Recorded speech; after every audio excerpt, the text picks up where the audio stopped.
Hi, I'm Christi Friesen, and guess what? I'm here at the Cool Tools studio, and we are playing with polymer clay today.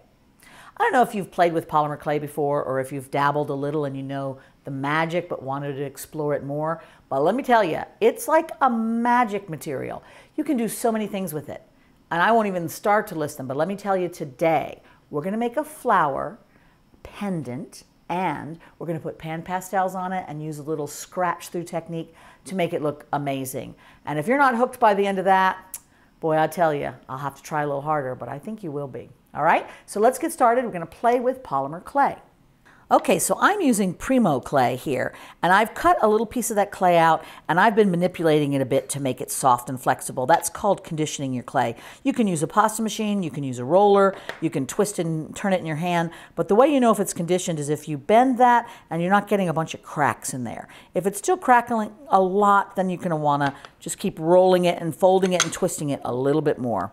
Now I'm doing this because I'm going to make the base of my pendant with this clay. So I could run this through the pasta machine and make a nice even sheet. I just happen to have a roller here in hand, and that's an inexpensive and easy way to do it. If you don't have an acrylic roller, just finish up that little bottle of red and you can use that wine bottle just as easily. Now once this is a nice smooth surface, I want to put a texture in there with my texture sheet. So I'm going to use this texture. There's so many texture sheets available that you can use. I'm going to use this one. And what I want to do is I want to make a release on here so that this rubber doesn't stick into my clay. So let me move my clay out of the way first, put my texture sheet down. I'm going to use this area right here. So I've got just some Pan Pastels. The reason I'm using this is it's the same color as the clay that I'm going to use, but you could use cornstarch or just about any kind of powder. So I've got just a little bit of that on there. Then I'm going to take my clay, press it down on the surface and push with my fingers. Now I like pushing my clay onto my texture sheet instead of flipping it over and doing it the other way around, because I can see what I'm doing here. If I do it the other way, I don't quite know if I've done it hard enough, if I got all the areas done. And there we go. Look at that. Doesn't that look wonderful? Look at that pretty little texture. That is going to be a wonderful basis for our pendant. Okay, so now you've got this wonderful pattern. I'm going to cut it out and then build my thing on top of it. But if you want, at this stage, you can put a little Pan Pastel or mica powder or something like that on the surface to make that design pop. I'm going to use my finger so that I can just slide it over the surface and make that rather visible. I don't want to use too much because we've got to stick more clay on here. And if it's covered too much with surface powder, the grab is not as good. But there, that gives me a nice kind of visual to play with. So next I'm going to use my cutting blade, and it's got a sharp side. Try not to cut your fingers off with that. That's no fun. And then most of them have like a weird little wicked corner there too, so it's best to kind of hold it in the center and cut your shape out. You can measure. Many people like measuring so that they get a pretty shape, or you can just wing it. And I'm going sort of a curved geometric, but you could do just about anything you want. There's shape cutters that are circular and all kinds of other things, so you just do what makes you happy. And then after that, I'm going to just press it and run my finger along the edge, which kind of bevels that edge a little bit, makes it finished. Now that's a nice background for my pendant. And I'll tell you a little more as we go on about finishing when we want to add hooks or maybe a brooch back or whatever we want to do. But for now, we're going to start adding a floral thing on here. Now I'm choosing just white clay. I could mix all kinds of colored clay and have patterns and everything, but I really just want the clay itself to be one color so I can use Pan Pastels to make all of the beautiful part. So first thing I'm going to do is just make a little circle, a little ball for the beginning of the leaf. So as you go along and make your shapes, if you've got residue on your hands from other colors of clay or the powder, you may want to use a wet wipe to clean that away. We're going to put other surface treatments on this clay, so it's not a big deal that it's pristine. Okay, so I've made a circle. I've turned that circle into a bit of a football shape, and I'm flattening it with my fingers. Now you might be thinking, but wait, doesn't that make fingerprints? Darn tootin', and I love them because I think fingerprints are a really nice organic texture. As long as you touch it all over the place, fingernails and fingerprints are your friend. Fingernails can be a bit more of a problem, but you can make those work in the design too. So I flattened it out, and now I'm just pinching one end because this is going to be just a nifty little curved leaf that I'm going to press right on. Now I have a bunch of different textures and sculpting tools, and I really love working with these. This is my Wow It's Awesome tool, and I'm just using that to kind of push it down a little bit more, make sure it's firmly grabbed to its under clay. Polymer will stick to itself really well, so you just have to have a little bit of a pressure, and that works. So there's leaf number one. I'm going to put a couple different leaves on here and then a little hint of a flower, and then we'll let the Pan Pastels do all the fun. Again, a circle. I've turned it into an oval, that oval into a little football or rice-shaped blob. I'm using my fingers to flatten all over. You can kind of see how thin that is. So even thinner than a dime. And then I'm pulling one end together to pinch it. So let's add this to the mix. Now I'm going to use 3 leaves because design-wise, 3s are always a nice finished look. If you do something where there's even numbers, it sometimes looks a little off balance, but odd numbers seem to look nicer. So we've got leaf number 1, leaf number 2. We'll do one small little leaf, but I'm going to put a stem in there so my little flower buds can poke up. So here's my nice little snake. And let's say that that lives here in between these two and curls up here. It's all about the curves. Just make sure things flow lyrically, smoothly. If it looks like it needs chiropractic work, then maybe work on it a little bit more and get something a little bit smoother and nicer. Now I can make a third little small leaf, or I can make a really big one. Both of them would look good from a design perspective, so that's just up to you. I would start with the big one, because then if it's too big and weird, you can always pinch it into a smaller one.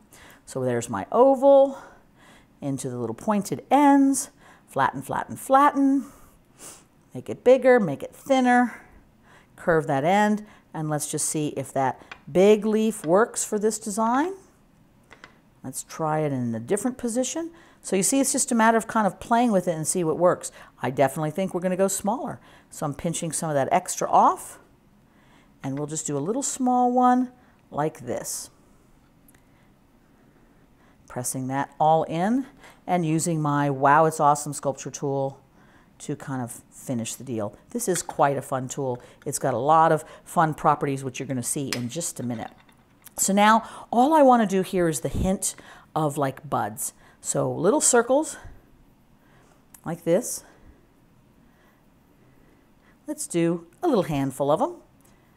And I'm going to turn each one of those into a teardrop, and we'll add them on. Let's do 5. 5's a good number. Teardrop by just pushing one side, rolling it with your fingertip. That should make a nice teardrop shape. Then each one of these you can flatten and add to the stalk. Let's do one there and one here. There might only be room for 3, but we'll see. I'm in the mood for a cluster. So let's cluster this baby. There we go. And one more.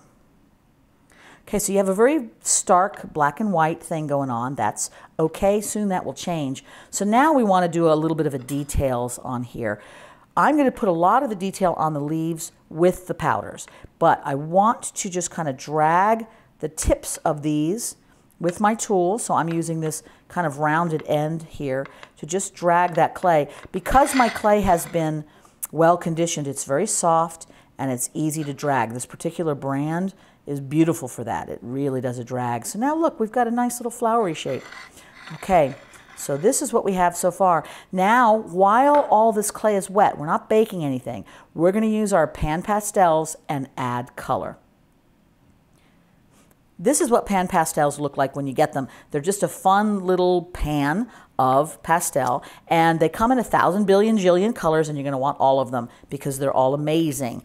And the wonderful thing about Pan Pastel is it's a very creamy, very opaque powder. So it's like a chalk, but it also has some kind of binder in it that makes it just enough oily to where it really grabs and blends beautifully.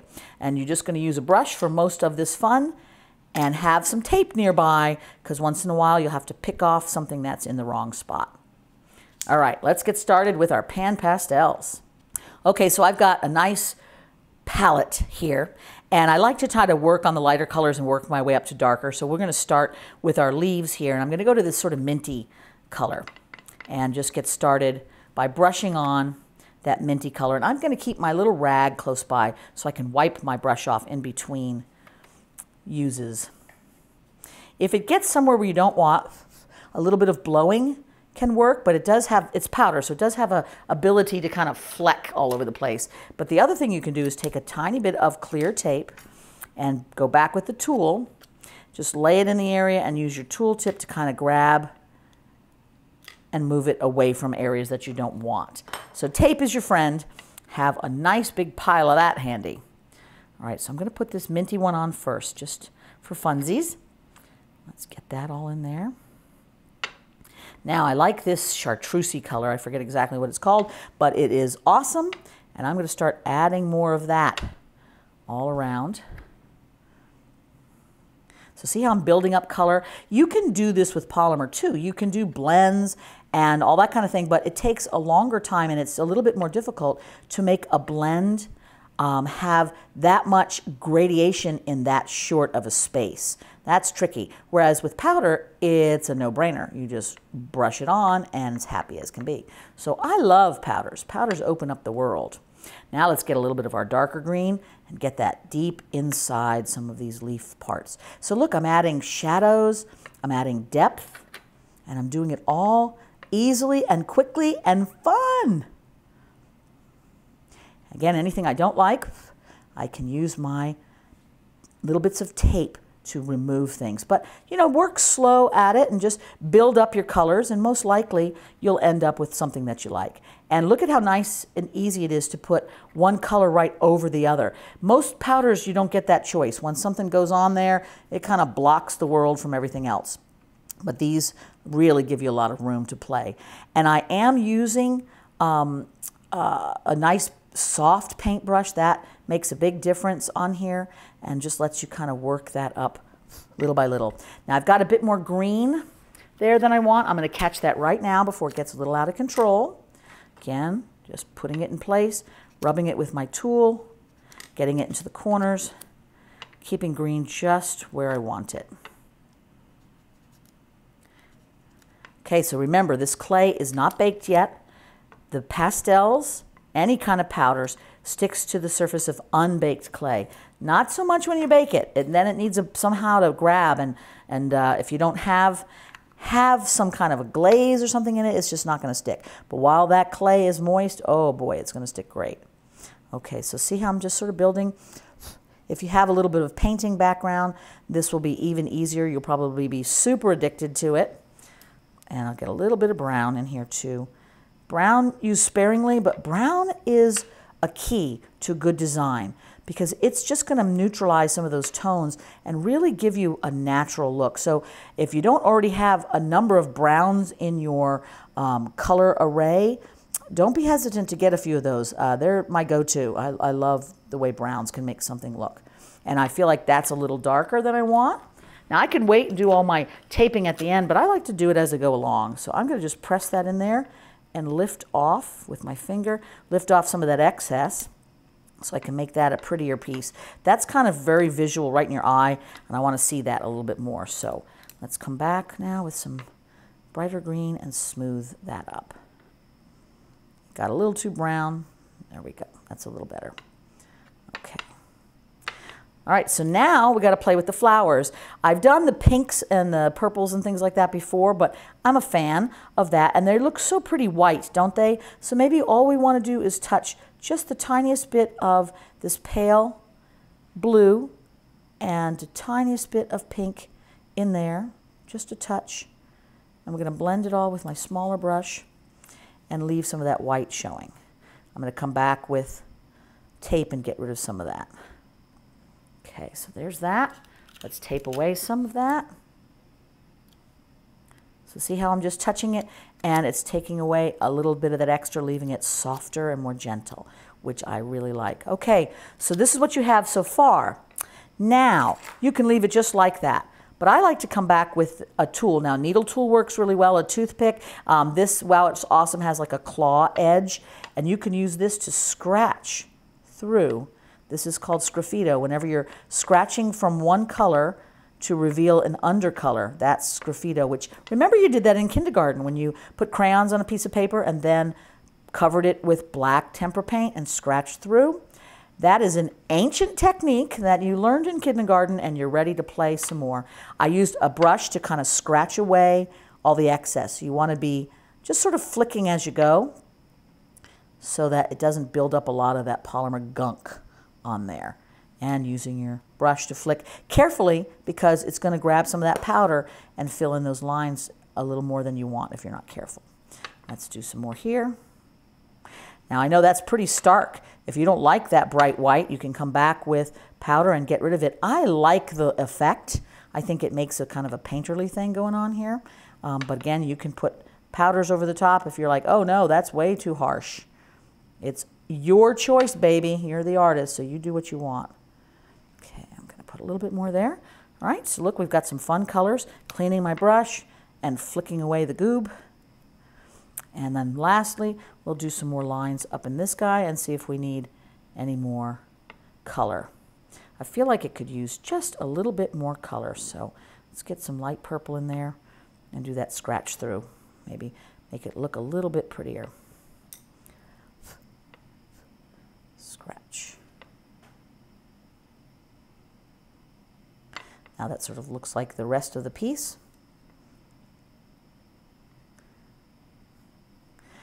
All right. You can also come by and scratch the surface of the background in case too much powder is everywhere. This is a way of eliminating some of that powder and making it nice and dark around the flower again. But that powder is kind of fun there.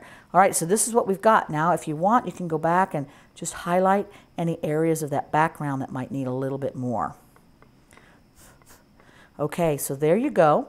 This is a really fun way of creating a very sort of a bas-relief sculptural effect with nuances of color and your powder in all the areas. And doesn't that look terrific? Now, you can leave it just like this, or I can lift it up and put it on another piece of polymer clay and cut a secondary background out, or any of those things. But usually I just bake it exactly like it is. Then I decide, what is it? Is it a brooch? Is it a pendant? Do I need to put a bail on the back? What do I need to do? And then I add that secondary backing with some epoxy clay or some E6000 or something like that to lock in all of my back pieces. But there you go. So it gets baked in that preheated oven for about 45 minutes and you're going to have a beautiful little flower. Now, if you're not familiar with polymer, if you're kind of brand new at it, never fear. There is a Polymer Clay Basics video right here at Cool Tools. So just go waltz over there and you can refamiliarize yourself with the few things you need to know. And it's not much. Polymer clay is very easy to work with, but you're just gonna get it conditioned and there's some baking things and a few little tricks like that. Go sneak over there, read all about it, and then you'll know everything you need to know and you'll be ready to make any number of wonderful little Pan Pastel painted masterpieces. Visit our Learning Center at cooltools.us for more cool jewelry making videos. Subscribe to our YouTube channel, like us on Facebook, follow us on Twitter, and be sure to sign up for our email list to be the first to hear about new videos, new products, and other cool stuff from Cool Tools.